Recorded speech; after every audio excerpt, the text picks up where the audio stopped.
have an obsession with the Zodiac Killer. Yeah. It was basically a threat. I love our passion for murder. Yes. Maybe we can get together and do one these days. We'll be the longitude, latitude murderers. We'll kill you. Kirk McCrackin is a very suspenseful guy. He hangs out a lot at the gym. He works conveniently as an editor of the Sand Springs Leader, so it gives him the opportunity to portray the stories in the way that he wants them portrayed. Hashtag fake news. So who is this Kirk McCrackin? What has he possibly done? What murders could Kirk have committed that has been covered up through his own paper? We dive into that and more. But first, Kirk, let's talk about podcasting. What's up, man? What are your top 3 podcasts that you listen to currently? It would have to be Bible Belt Brothers. Oh, whatever. You just told me you never even listened to this podcast. I think you just liked it on Facebook a couple days ago. Yeah, I think so. Man, lately I haven't listened to a lot lately just because I've been so busy with all my appearances and running from fans and stuff. But I would say the most I've listened to is probably the Generation Y podcast. That's probably the most. Joe, for a long time, I liked Joe Rogan's podcast. Recently, I got really upset at it because, and this is petty, but he had Nick Swardson on, which I'm a huge Nick Swardson fan. He actually liked one of my tweets one time, which made me an even bigger fan. But print that and frame it. That's right. Oh, I've got it saved on my phone. But Joe Rogan had Nick Swardson on, and he's hilarious. And he's one of those guys that just says the funniest things. And through the entire podcast, Nick was just throwing out one-liners that were hilarious, and they just would go right by Joe Rogan, and it just was making me so mad. Like I said, it's petty, but I do like his podcast. I think he does a really good podcast. So, I mean, those are probably the 2 most that I listen to. I started probably the very first podcast that I just got into podcasting was obviously Serial. It's a pretty epic podcast. Yeah. I tried it. I didn't get into it. I still think he's not guilty. I've listened to the After podcast sponsored by his defense fund, like going into detail. Serial season 2 with Bowie Bergdahl was I was not a fan of that. Really? I talked to veterans and they weren't fans of him at all. So nice. Yeah, so that was interesting. I was hoping to have some of them on the podcast while that was still a relevant topic, but didn't happen. And then let's see, Crime Writers on. Have you heard of that podcast? No. They are fictional crime writers, they're authors, right? And they started doing a podcast when Serial it used to be Crime Writers on Serial, and now they're Crime Writers on, and they'll talk about different true crime podcasts, and they're just from a writer's perspective, and they just they're fiction or nonfiction. Nonfiction. Okay, sorry, you threw me off. What is it? Fiction? What is fiction? Nonfiction would be true crime. Because it's true. Okay, they're fiction. They're fiction writers, so they make up stuff. They're not writing about real subjects. Right. Okay. Their books are about fake. Okay, and see, fiction is fake. I always get that. I can't get into fiction because to me there's so much out there. But their podcast is about true crime. Okay, I'm with you. So they're crossing lines. They're crossing the lines. They're taking kind of their perspective when they write stories. Cool. Okay. Fascinating crime and stuff. And so it's just an interesting podcast, and then that's how I learn about new crime podcasts that are updated. Missing Richard Simmons. Have you heard that podcast? No, I've heard of it. That's pretty funny. Pretty interesting story is all it is. And let's see what else. I'm just kind of scrolling through my podcast feed. Accused was a good one. Good true crime. Was that with Jodie Foster? No, I'm kidding. That's the movie she was in. Okay.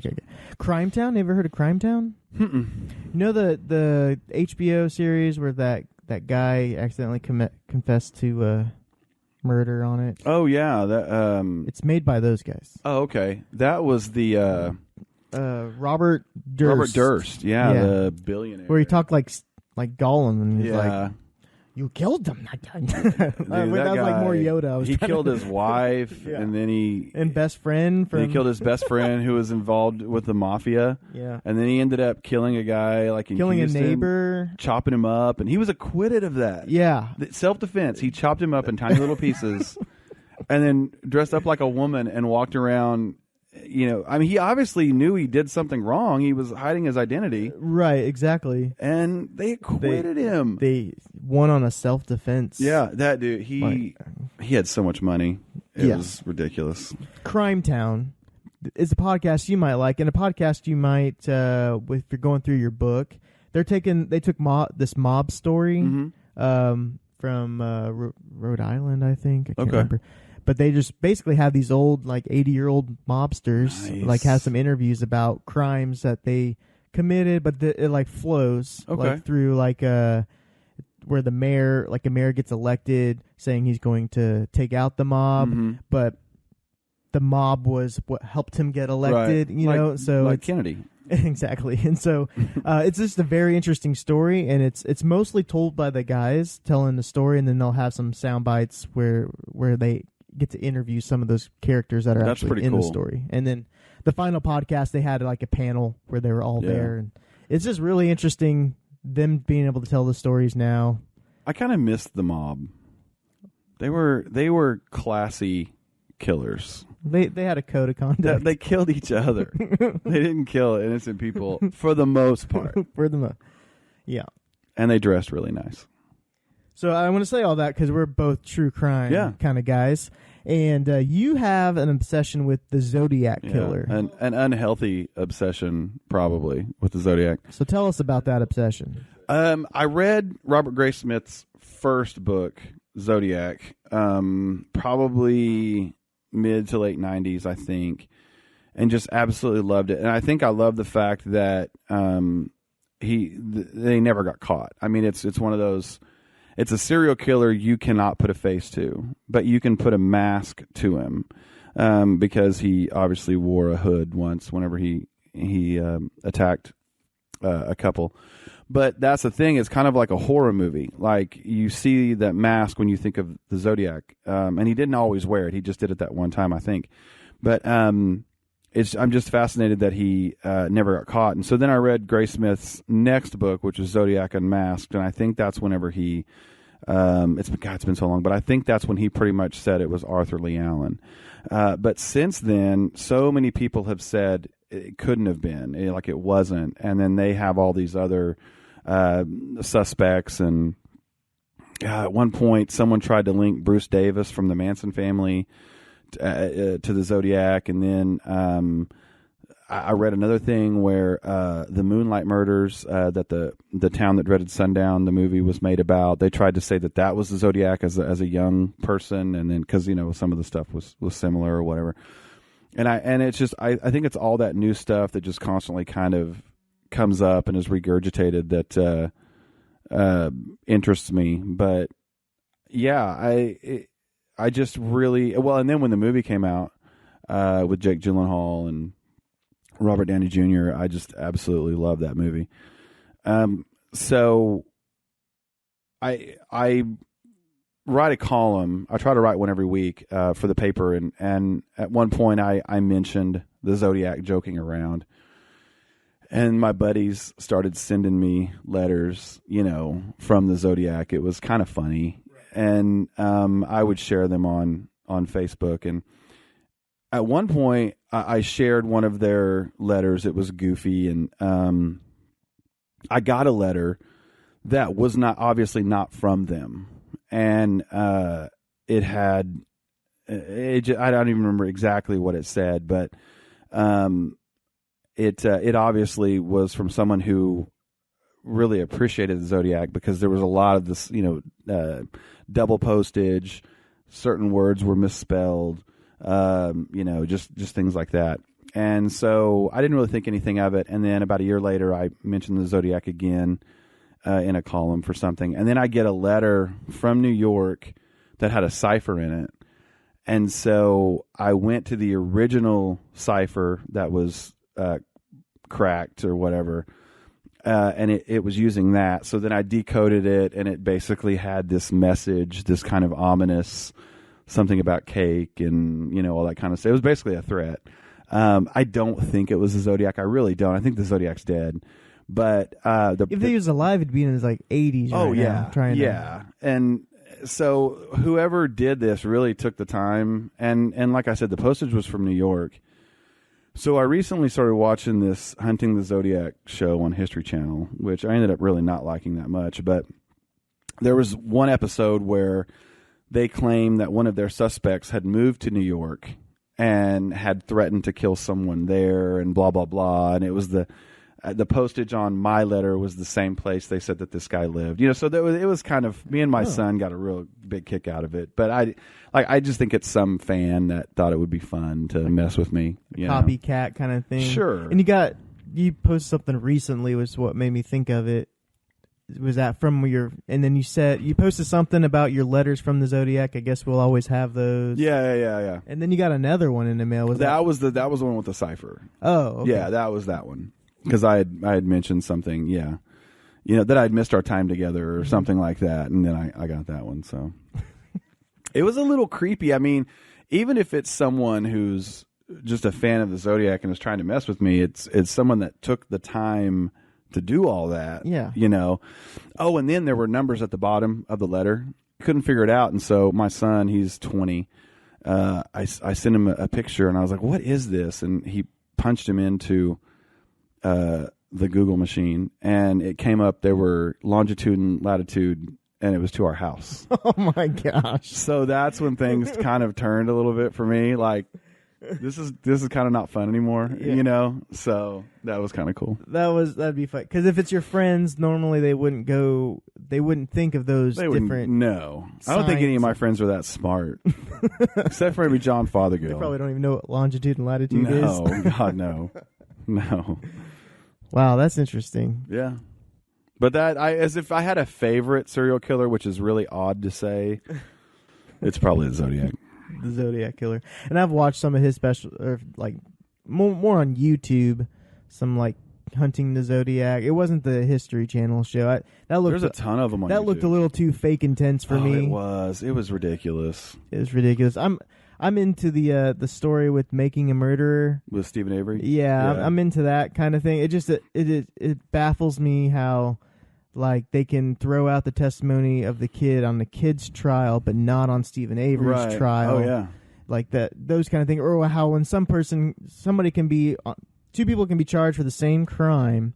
This person gets guilty on both counts of murder and then, what was it, mutilation or something like that. Right. And the other one just gets murder and no mutilation. But they were charged for the same thing, supposedly the testimony there at the same time. Right. It's just interesting to me, how our court systems work like that. It's messed up. And I watched it religiously. And matter of fact, me and my family, all four of us, we binge watched it. I mean, it was all of a sudden 4 o'clock in the morning.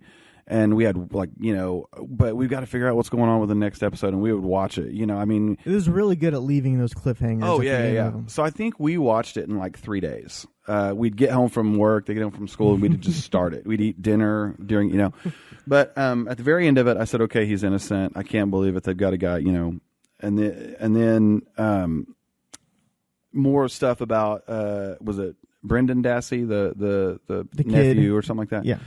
Then there was more stuff about how he was railroaded and all that. And so I really tried to sit down and analyze it and figure it out. And I really think that Stephen Avery probably killed that girl.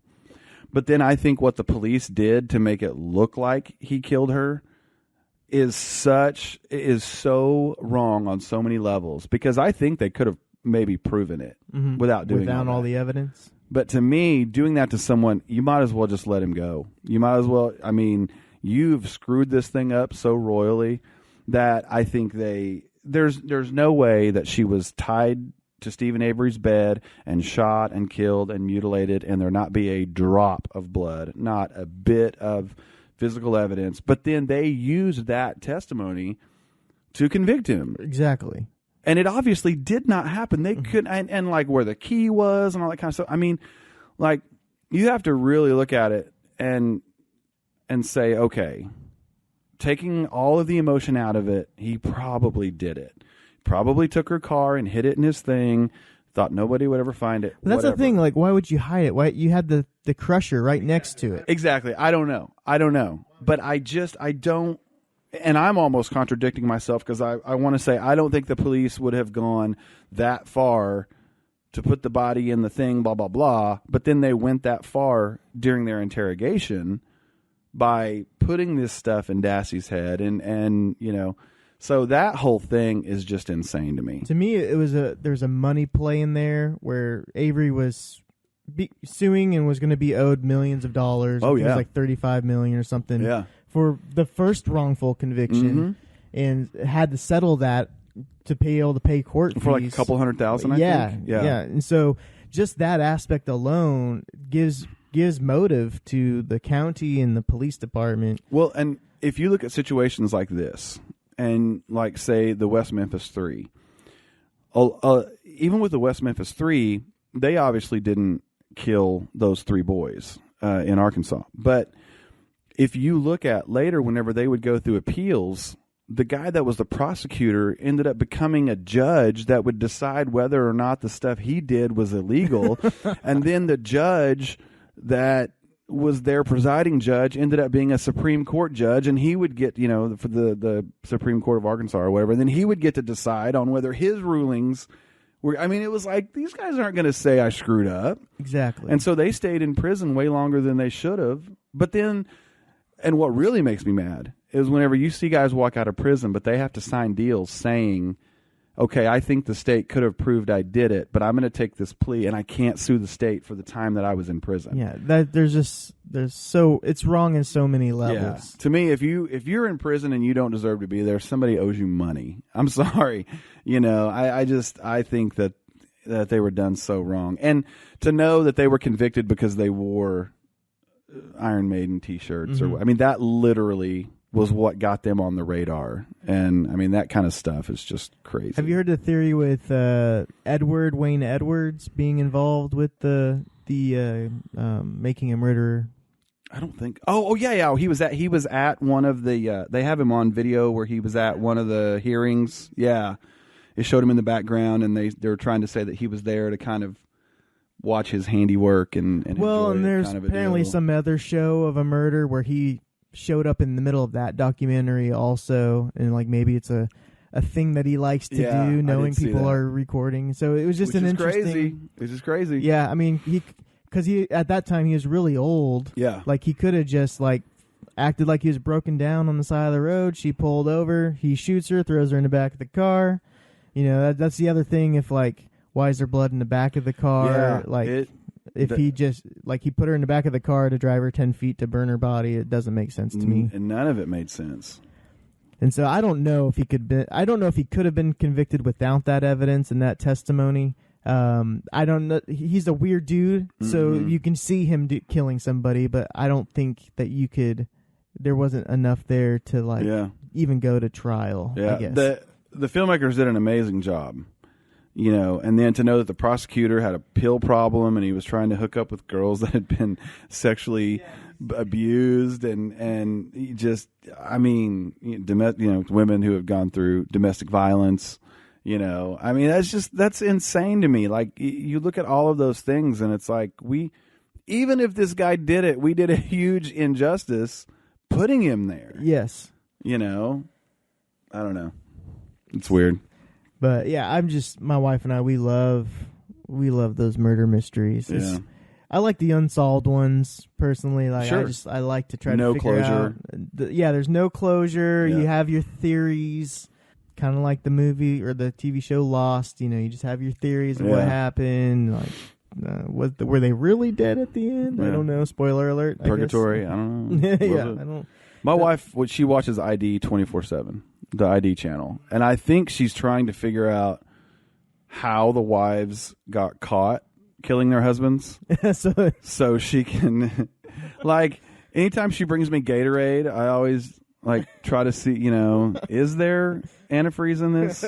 You know, yeah, would I know, that kind of thing? So I think she's trying to kill me. Yeah. Well, I was having to do some work up on the roof with our antenna because we switched from cable to just air antenna. Right. And it's saving us like $120 a month. We need to do that. We use her mom's like login to watch stuff online. Sure. So you're stealing. They got to keep it. You're stealing cable. Go ahead. Yeah.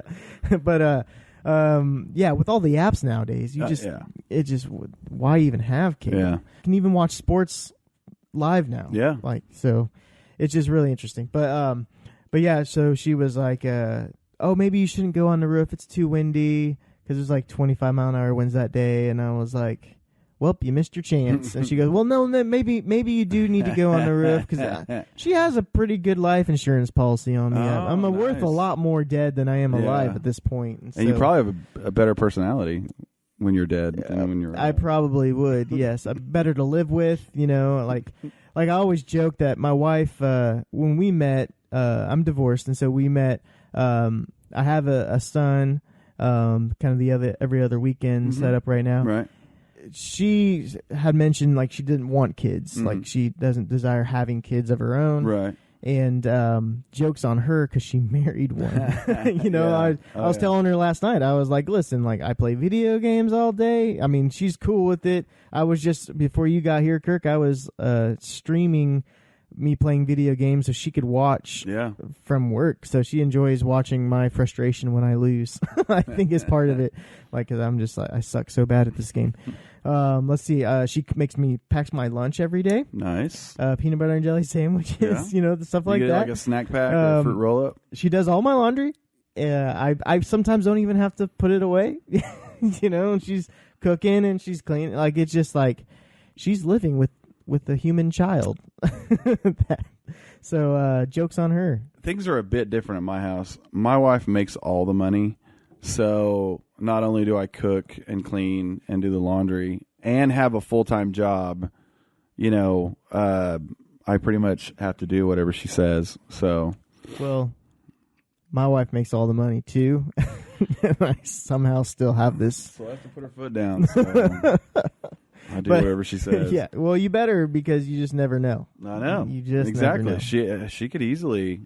I married up, so she could easily move on down the road. So without skipping a beat, gotta try to keep her happy.